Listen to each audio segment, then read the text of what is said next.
Suportado ng ilang malalaking grupo ng mga negosyante ang pananatili sa pwesto ng buong economic team ng Administrasyong Marcos.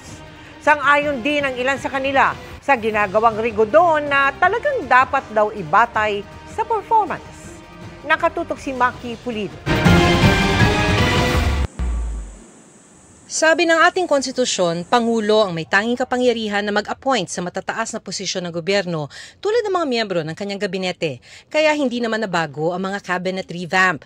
Halos walang galawan noong Duterte administration halimbawa, pero nakailang palit ng mga cabinet secretary si dating Pangulong Noynoy Aquino, gayon din si dating Pangulong Gloria Arroyo. Malawakan naman ang balak ni Pangulong Marcos. Sa ngayon, 52 opisyal sa Executive Department ang nagsumite ng kanilang courtesy resignation.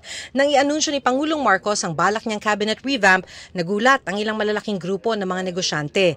Masaya naman daw kasi sila sa trabaho ng kasalukuyang economic team ayon sa Philippine Chamber of Commerce and Industry, kasama mga kalihim ng NEDA, Finance Department at Budget Department sa mga unang nagsumite ng courtesy resignations kahapon.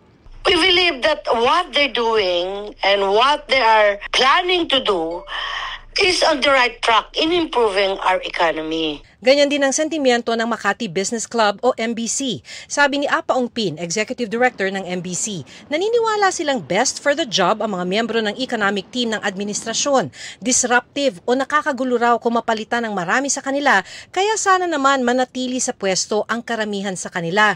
Umaasa rin ang Philippine Chamber of Commerce na hindi mapalitan ng economic team. That is actually what we're looking forward to, no? Because right now, the economic team that we have are doing the best they can. Tila nadinig naman ang kanilang daing dahil hindi kasama sa rigodo ng economic team na kinabibilangan ni na Trade Secretary Cristina Roque, Finance Secretary Ralph Recto, Budget Secretary Mina Pangandaman, Economy, Planning and Development Secretary Arsenio Balisacan at Presidential Assistant for Investment and Economic Affairs Frederico Go.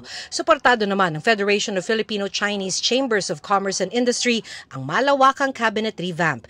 Narinig at nakinig daw si Pangulong Marcos sa panawagan ng taong bayan para sa mas maayos na serbisyo at pagpapatakbo ng gobyerno.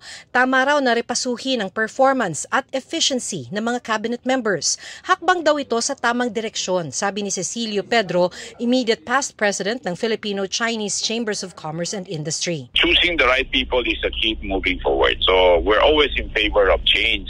Sana lang, sabi ng Management Association of the Philippines, kwalipikasyon ang maging batayan ng mga bagong appointment. Really, it's about meritocracy, it's about who can perform. Kasi ang impact talaga nasa mga tao, mga Pilipino, di ba? So, importante na yun yung mga mapili niyang mga kabinete niya. Para sa GMA Integrated News, Maki Pulido, Nakatutok, 24 Oras.